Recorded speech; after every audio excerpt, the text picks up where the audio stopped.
Hey everyone, it's Talia here. Welcome back to another video on my channel. Today I have for you guys a clear jelly stamper haul of some of their new products as well as some products that I just wanted to replace in my collection as well. I'm also going to demo some of the new products and do two little tutorials for you guys, so I hope you enjoy it. Let's jump in and get started.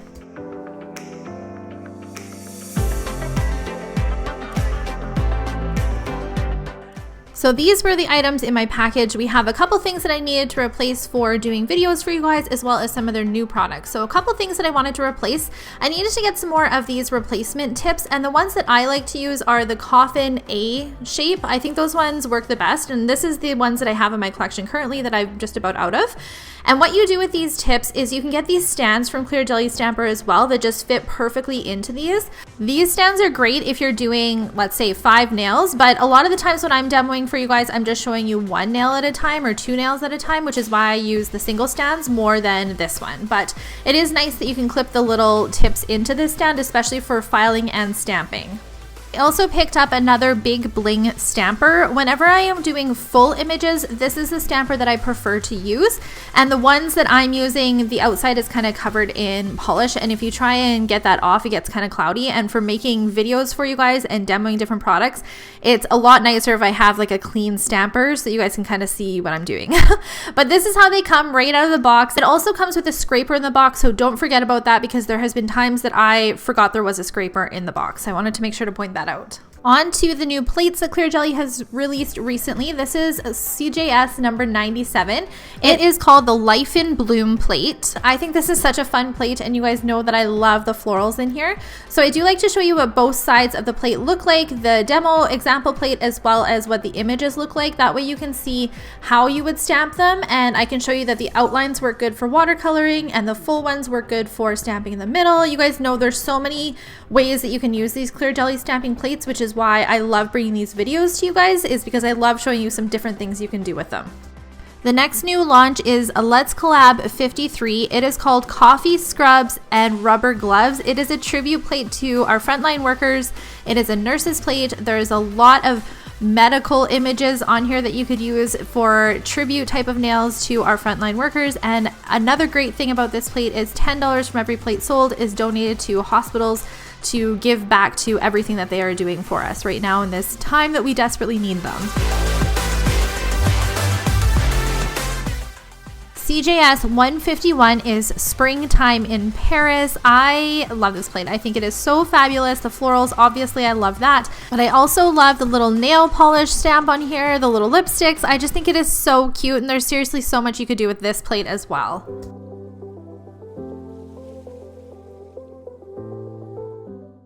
Let's Collab number 58. I didn't have at the time of filming this video, but I have since got it and it has since released, so I did want to share it with you guys. And it is called Exotic Tropics, and it is a full-on tropical plate. I love these type of plates for summer or for vacation nails.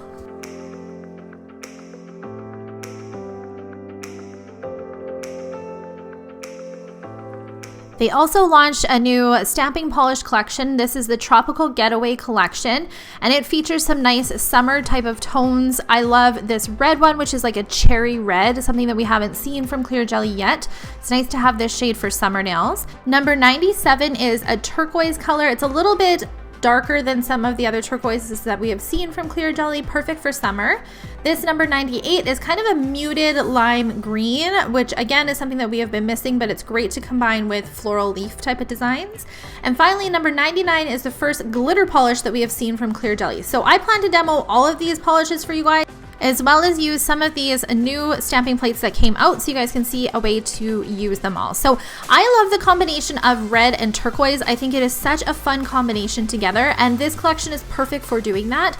Sometimes I know if you get collections in like this and they've got kind of unique colors and you're like, how do you combine them all? There's always a way to combine different colors as long as you make things cohesive. So I'm going to grab some cocoa and clear gel polishes that kind of match to kind of get my inspiration for the background. I decided on this one here from Coco and Claire. It is number 18, and it is a turquoise color that matches that turquoise stamping polish really nicely. So if I'm painting the base of this, I'm not going to do the stamping of the turquoise on this particular design, but it is a way to show you guys how to combine these type of shades. This color was pretty concentrated on its own with one coat, but I did decide to go in with a second coat, and after they're both cured, I'm going to go in with the Coco and Claire matte, which you guys have know has been a hands down favorite of mine. I just love this matte. It is so creamy, it is so smooth, it's easy to apply, and it's super matte. For the first demo, I'm going to take the Life in Bloom plate and use some of these florals. Initially, I wanted to do the florals kind of at the tip, surrounding the tip of the nail, and then just have some leaf elements to it as well. But as you guys are going to see, after I started kind of putting the florals down, it ended up being a completely covered floral nail, which I'm not mad about. I think it turned out pretty cool anyway. But like I had mentioned, I love the combination of turquoise and reds together, so I decided to make the majority of the flowers red to make them really pop. And this was also the first time that I decided to use this glitter stamping polish. Now the glitter stamping polish, this was not the best background to kind of demo it on because it did kind of get lost, I found. I also found that you almost have to let this one dry a little bit more than you would the other ones, because I did find it to smear by not letting it kind of dry on my stamper a little bit before stamping it. There's kind of a fine line when you're stamping different colors, whether you let them dry too much or not enough. If you let them dry too much, they're not going to transfer. If you let them dry not enough, then they could smear. And this one I found needed just a little bit of extra time to just kind of hang out on the stamper. Once you play around with these type of colors, you'll get kind of a better idea as to how they need to be stamped and which ones work better. But I do like the effect of the shimmer that it gives on top of the turquoise. I think that turned out really cool, but I am curious to demo and try this glitter stamping polish on, say, a different background, just to see how concentrated it really is. These type of muted green shades are some of my favorite to use for greenery when you're doing floral nails. I think that they just kind of add a different effect when you combine it with something that is a little bit brighter, say this red that's in this design. I decided that I wanted to take the leaf greenery kind of down the middle of the nail, and when I first placed this down, that's when I realized that this nail was turning out to be more of a full nail versus the tip that I was kind of going for. So I did decide to take some more of that greenery and kind of combine it together so it made it look like one big giant leaf, which led me to then decide to fill in this gap over here with another red flower.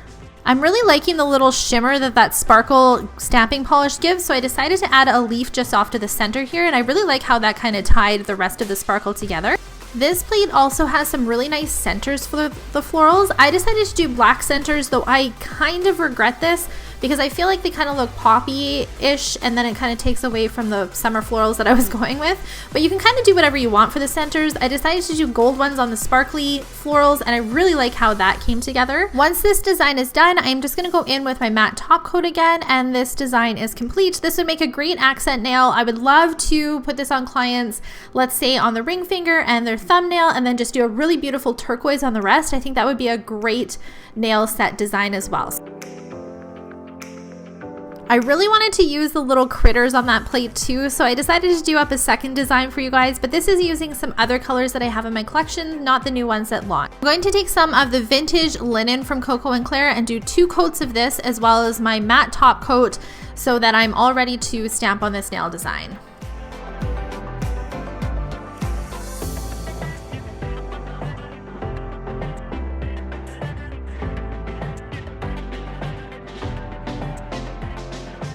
Number 67 is kind of an off-white pink, and I thought this would be a great background for this little bear that I wanted to include on this nail design. And when I am precision stamping is when I take my really small stamper, and that's kind of what I wanted to do for this particular design to make sure I get it where I want. I decided to put the little bear just right in the middle of the nail, that way I could surround him with some greenery. I initially thought florals when I was thinking about this in my head, but we ended up doing greenery, which turned out really nice too. So number 21 is a nice kind of brighter light pink that I thought would work great for the little ears and the little feet that are on this plate. And I really like how this plate is designed because you actually go in order of how you're stamping them. Sometimes I find you have to stamp the outline first just to line everything up, But the way that this one was designed is perfect because you stamp the base, then you stamp the little feet and the ears and the hands, and then you can go in with the outline. I did decide to take this kind of brown coppery stamping polish. I'll leave all the links in the description box below for everything that I'm using for you guys as the outline. Because it is a really fine outline, you have to make sure you're working really quick when you're stamping, which can be kind of tricky to line everything up because you want to make sure it's not drying too fast, but you're also like stamping where you need to. I really like the fine details on this stamping plate though. The last thing I'm going to do is just add some greenery to kind of finish this off. And I like using the light greenery in combination with the turquoise color. Turquoise is another one of my favorite colors to use for stamping greenery too. I'm actually all about the turquoise right now. As I'm editing this video, I'm totally rocking turquoise nails on my hand. That's how much I'm really into them. My last step now is to do a matte top coat, and this little teddy bear is all complete. This again would make a great accent nail, especially if you're going to do vintage linen on the rest of the nails and just do this as like say the middle nail or the ring finger. I think that would look super cute. Oh, I totally forgot to show you guys the unboxing of what was in that long tube. It's actually the background that you guys are seeing in this little clip here. It is like the swirls and stuff. It is a stamping mat, and I wanted a stamping mat so that I could have it as the background for when I'm filming videos for you guys. It also works great for catching any of that stamping mess if you're playing around on tips with it, which I know many of us are in this strange time. But anyway, comment below and let me know what sort of nail art you guys are playing around with. Make sure you're following me on all my social media, and I will see you in my next video. Bye!